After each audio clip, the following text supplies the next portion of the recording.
반갑습니다. 삶의 깊이를 천천히 기록하는 비스타의 기록입니다. 오늘도 이렇게 찾아와 주셔서 감사합니다. 바쁜 하루 중에 잠시 이 자리에 앉아주셨다는 것, 그 자체로 이미 여러분은 무언가를 찾고 계신 겁니다. 오늘 이야기를 시작하기 전에 먼저 한 가지 부탁을 드려도 될까요? 비스타의 기록이 전하는 조용한 인생 이야기가 마음에 조금이라도 닿으셨다면 구독과 좋아요 한번 눌러주시면 감사하겠습니다. 여러분 같은 분들이 함께 해주실 때 이 채널이 더 오래, 더 깊은 이야기를 전할 수 있게 됩니다.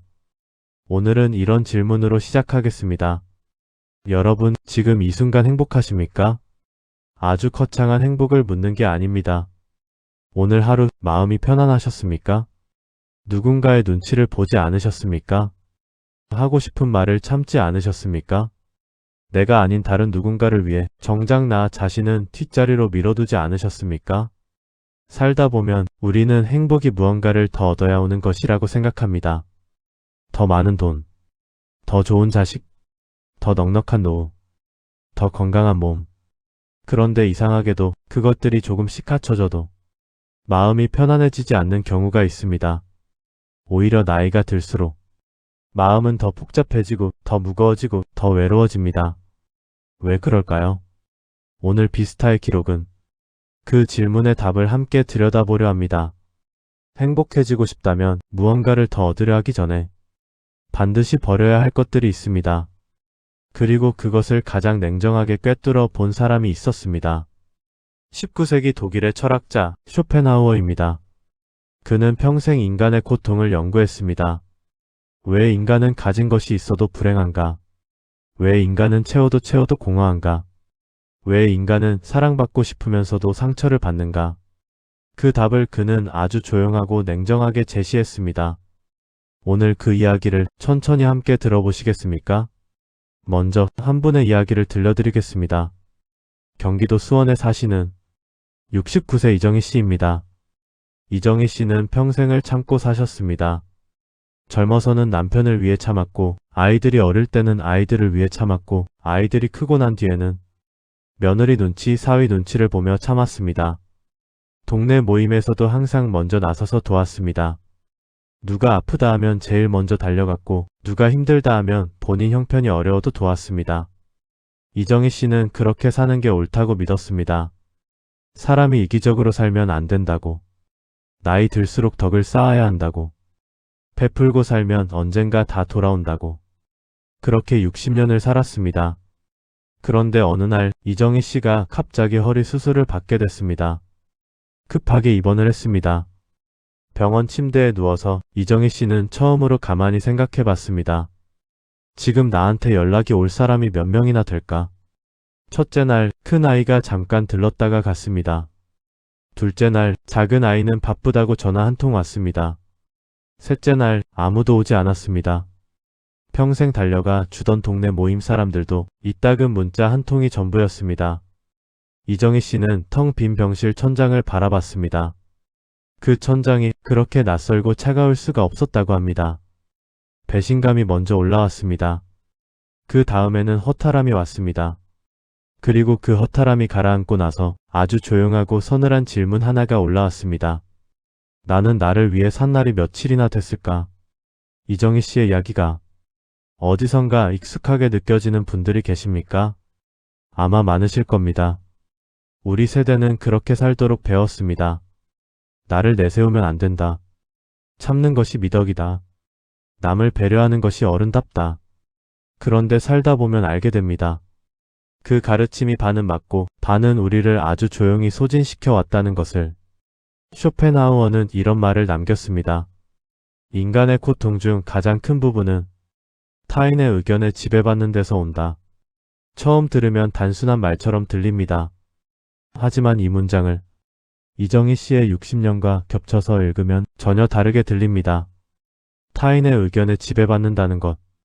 그것은 단순히 남의 말에 휘둘린다는 뜻이 아닙니다. 내가 무엇을 해도 항상 남이 어떻게 볼까를 먼저 생각하는 것. 내가 쉬고 싶어도 저 사람이 나를 게으르다고 볼까봐 참는 것. 내가 싫다고 말하고 싶어도 저 사람이 나를 이기적이라고 볼까봐 삼키는 것. 그렇게 평생을 남의 시선이라는 감옥 안에서 살아온 것.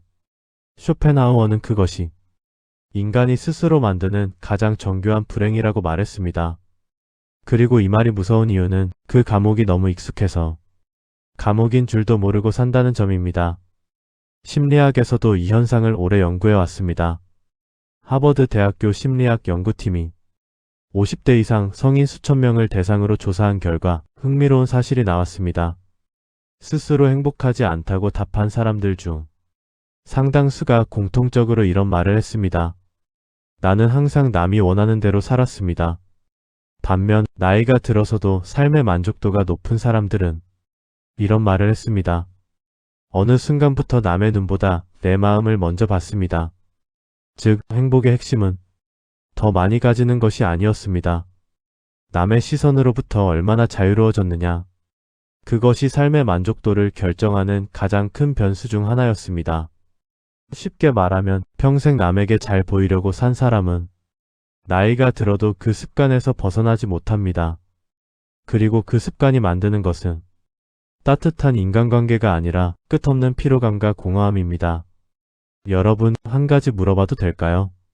지금 이 순간 가장 자주 신경 쓰이는 타인의 시선이 있으십니까? 자식입니까? 이웃입니까? 오래된 친구입니까? 아니면 이미 세상을 떠난 부모님의 목소리가 아직도 머릿속 어딘가에 남아 있습니까? 우리는 생각보다 훨씬 많은 사람들의 시선을 가슴속에 품고 삽니다. 그리고 그 시선들이 내가 무언가를 선택하려 할 때마다 조용히 끼어듭니다. 이래도 될까? 저 사람이 뭐라 하지 않을까? 괜히 나만 이상해 보이는 거 아닐까? 그 목소리들이 하루에 몇 번이나 여러분 안에서 올라옵니까? 그것을 세어본 적이 있으십니까? 이정희 씨 이야기로 다시 돌아가겠습니다. 병원에서 퇴원하고 난 뒤 이정희 씨는 처음으로 딸에게 전화를 해서 말했습니다. 나 이번 주 모임 안 나갈 거야. 딸이 물었습니다. 왜요? 몸이 아직 안 좋아요? 이정희 씨는 잠시 생각하다가 말했습니다.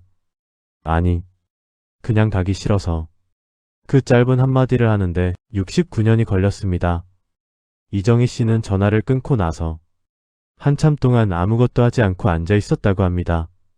이상하게 눈물이 나오더라고요.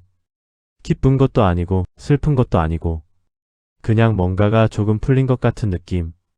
그게 뭔지는 모르겠는데 아주 오래된 무언가가 조금 내려간 것 같은 느낌이었다고 했습니다. 우리가 버려야 할 첫 번째 것은 바로 이것입니다. 타인의 시선으로 나를 평가하는 습관. 이것은 버릇입니다. 하루아침에 생긴 것이 아닙니다.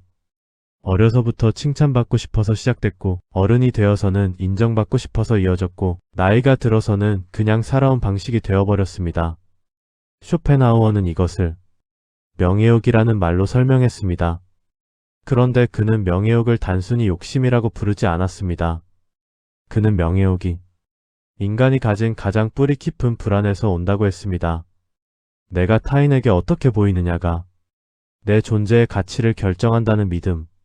그 믿음이 너무 깊이 박혀서 우리는 남이 보지 않아도 스스로 그 시선을 만들어냅니다. 아무도 없는 방에 혼자 있어도 상상 속에 타인을 세워두고 그 사람의 시선으로 나를 평가합니다. 그게 얼마나 지치는 일인지 생각해 보신 적이 있으십니까? 스탠퍼드 대학교의 한 심리학 연구에서 이런 결과가 나온 적이 있습니다. 사람들에게 하루 동안 타인을 의식한 행동과 자신의 내면에서 우러난 행동을 구분해서 기록하게 했습니다. 그 결과 대부분의 사람들이 하루 행동의 60% 이상이 어떤 식으로든 타인의 시선과 연결되어 있었다고 답했습니다. 무엇을 먹을지, 어디를 갈지, 어떤 옷을 입을지, 무슨 말을 할지 그 모든 선택의 절반 이상이 남이 어떻게 볼까에서 시작되고 있었다는 것입니다.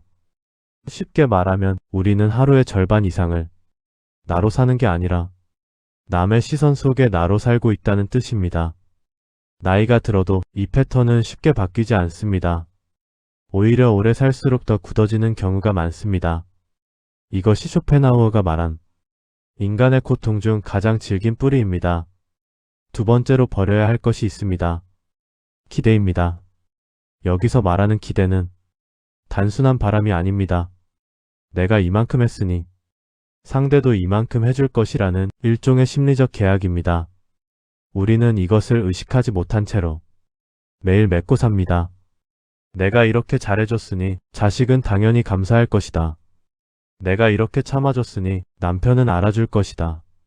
내가 이렇게 도와줬으니 친구는 기억할 것이다. 그런데 현실은 어떻습니까? 충청북도 청주에 사시는 67세 오재순 씨 이야기를 들려드리겠습니다. 오재순 씨는 30년 넘게 동네 친목 모임의 총무를 맡아 했습니다. 회비 관리는 물론이고 모임 장소 예약, 아픈 회원 문병, 경조사 챙기기까지. 오재순 씨가 없으면 모임이 돌아가지 않는다는 말을 여러 번 들었습니다. 그 말이 싫지 않았습니다. 인정받는 느낌이 있었습니다. 필요한 사람이 된 것 같았습니다. 그렇게 30년을 했습니다. 그런데 어느 해 오재순 씨가 남편을 갑자기 잃었습니다. 장례를 치르고 나서 멍한 상태로 집에 앉아 있는데 모임 단체 채팅방에 메시지가 왔습니다. 다음 달 모임 날짜 잡는다는 내용이었습니다. 그 메시지를 본 순간 오재순 씨는 가슴 한쪽이 뚝 떨어지는 느낌을 받았다고 합니다. 위로 문자 하나 없이 모임 날짜 이야기가 먼저 올라왔습니다. 물론 각자 바쁜 것 압니다. 살면서 누구나 비슷한 일을 겪는다는 것도 압니다. 그런데 30년입니다.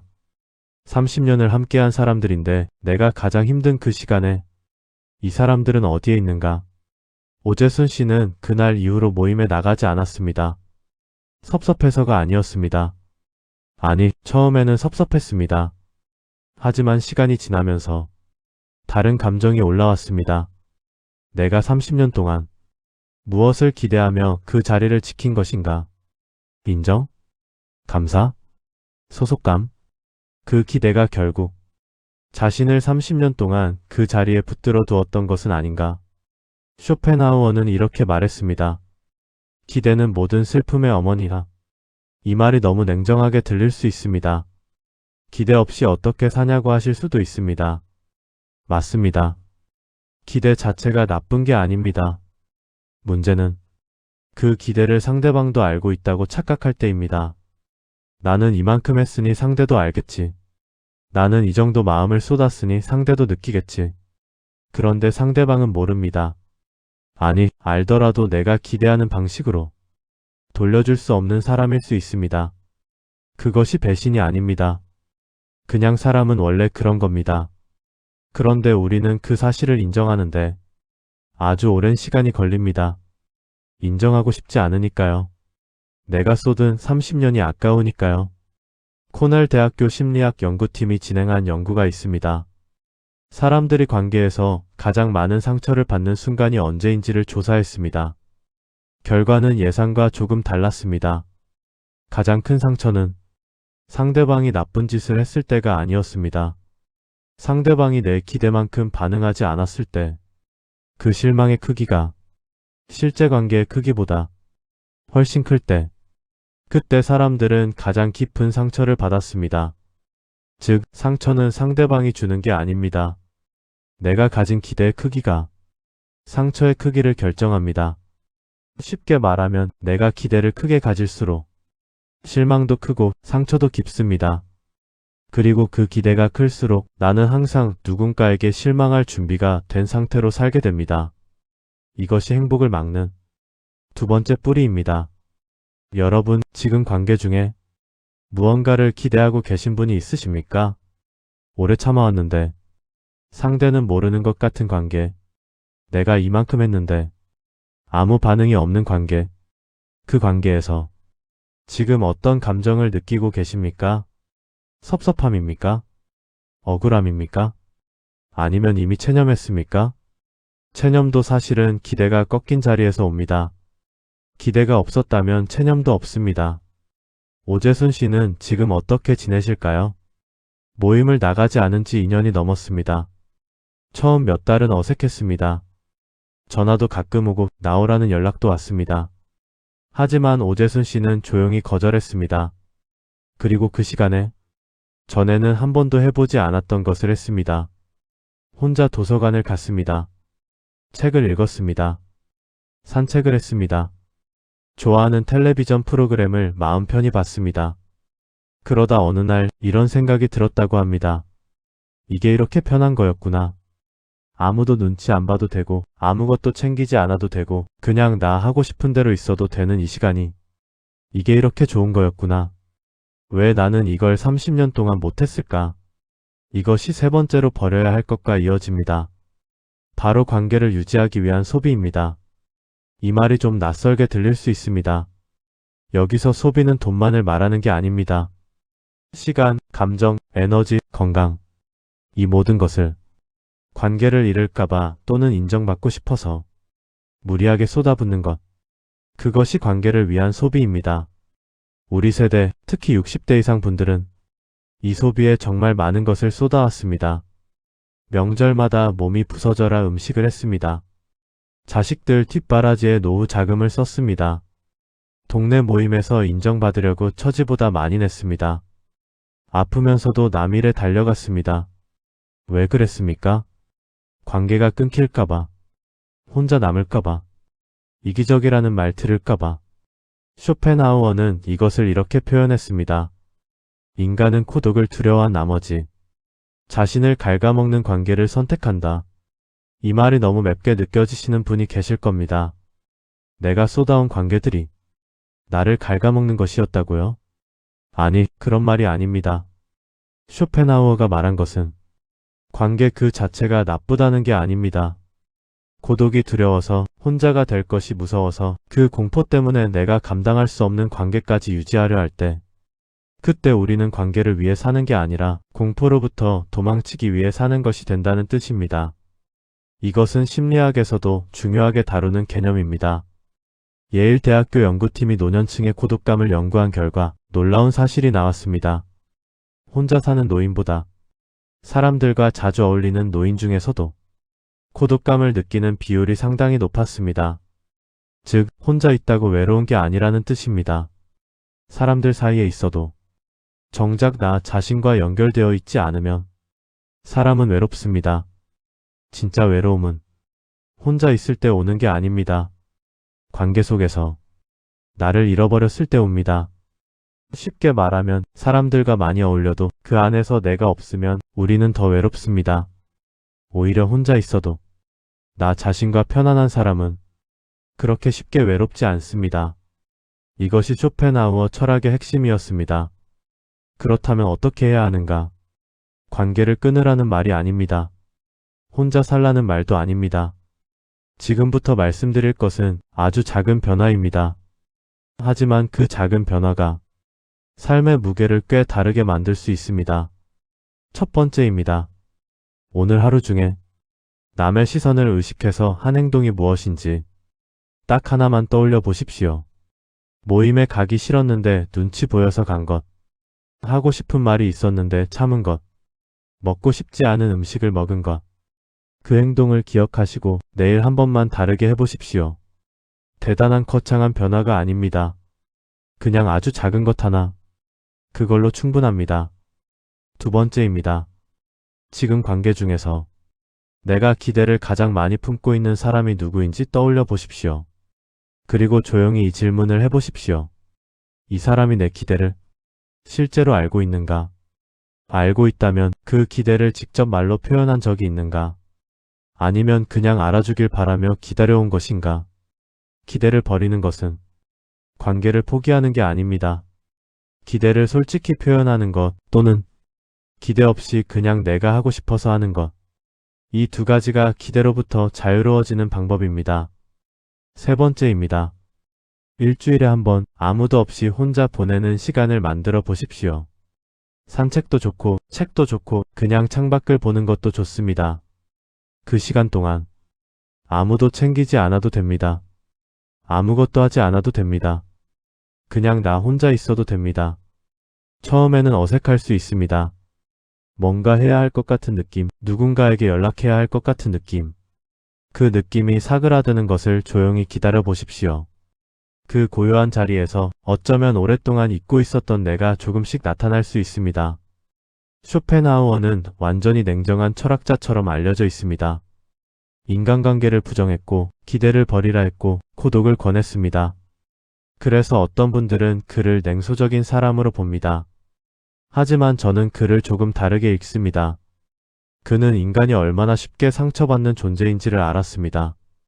그래서 그 상처의 뿌리를 찾으려 했습니다. 그리고 그 뿌리는 외부에 있지 않았습니다. 타인의 시선에 흔들리는 나, 기대를 품고 실망하는 나, 고독이 두려워 나를 잃어가는 나. 그것이 뿌리였습니다. 그래서 그는 말했던 겁니다. 버려라. 하지만 그 버림이 포기가 아닙니다. 그것은 해방입니다. 내가 나로 살기 위한 해방. 오늘 이정희 씨와 오재선 씨 이야기를 들려드렸습니다. 두 분 모두 버리고 나서 더 가벼워졌습니다. 타인의 시선을 버리고 나서 하고 싶지 않은 모임에 가지 않아도 되는 자유가 생겼습니다. 기대를 버리고 나서 돌려받지 못해도 상처받지 않는 힘이 생겼습니다. 관계를 위한 소비를 줄이고 나서 비로소 나 자신에게 쓸 시간이 생겼습니다. 그 작은 변화들이 60년, 70년 살아온 삶에서 처음으로 진짜 쉬는 느낌을 만들어줬습니다. 여러분, 우리가 마지막에 후회하는 것은 남에게 더 잘해주지 못한 것이 아닐 수 있습니다. 나 자신에게 너무 모질게 살았다는 것, 남의 시선에 너무 오래 끌려다녔다는 것, 기대가 충족되지 않을 때마다 혼자 상처를 받았다는 것, 나를 위한 시간을 마지막까지 미뤄두었다는 것, 그게 진짜 후회일 수 있습니다. 지금 몇 살이든 늦은 게 아닙니다. 타인의 시선을 내려놓는 것, 기대를 조용히 거두는 것, 나를 소진시키는 관계로부터 한 발 물러서는 것, 이것은 이기적인 게 아닙니다. 이것은 나머지 삶을 진짜 나로 살기 위한 선택입니다. 쇼펜하우어가 평생에 걸쳐 말하려 했던 것이 결국 이것이었다고 저는 생각합니다. 행복은 더 많이 채워서 오는 게 아니다. 덜어낼 줄 알게 될 때 온다. 오늘도 긴 이야기 끝까지 함께 해주셔서 진심으로 감사합니다. 이 이야기가 여러분의 삶 어딘가에 조용히 닿았으면 좋겠습니다. 당장 크게 변하지 않아도 됩니다. 그냥 오늘 이 이야기를 들으셨다는 것, 그것만으로도 충분합니다. 여러분의 남은 하루가 조금 더 가볍고 조금 더 평온하시길 바랍니다. 비스타의 기록이 전하는 조용한 인생 이야기가 마음에 닿으셨다면 구독과 좋아요로 함께 해주시면 큰 힘이 됩니다. 앞으로도 이런 이야기로 조용히 찾아뵙겠습니다. 감사합니다.